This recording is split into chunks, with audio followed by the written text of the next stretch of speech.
वाशिममध्ये खासदार संजय देशमुख यांच्या भूमिकेच्या समर्थनार्थ शिवसेना शिंदे गटाच्या कार्यकर्त्यांनी जोरदार शक्ती प्रदर्शन केले। शहरातील पाटणी चौक परिसरात कार्यकर्त्यांनी खासदार संजय देशमुख यांच्या प्रतिमेला दुग्धाभिषेक करून त्यांच्या निर्णयाचं स्वागत केले। यावेळी उपमुख्यमंत्री एकनाथ शिंदे आणि खासदार संजय देशमुख यांच्या समर्थनार्थ घोषणाबाजी करण्यात आली, तसेच फटाक्यांची आतषबाजी करून आनंदोत्सव साजरा करण्यात आला। दुसरीकडे शिवसेना नेत्यांबाबत आक्षेपार्ह वक्तव्य केल्याचा आरोप करत उद्धव सेनेचे खासदार संजय राऊत यांच्या प्रतिकात्मक बॅनरला जोडे मारो आंदोलन करण्यात आले। जिल्हा प्रमुख विजय खानझोडे, महादेव ठाकरे आणि युवासेना प्रमुख रवी भांदुर्गे यांच्या नेतृत्वाखाली हे आंदोलन पार पडले।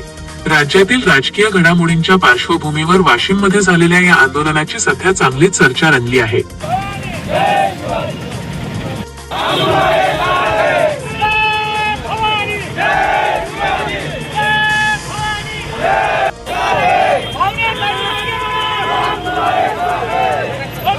आगे बढ़ो।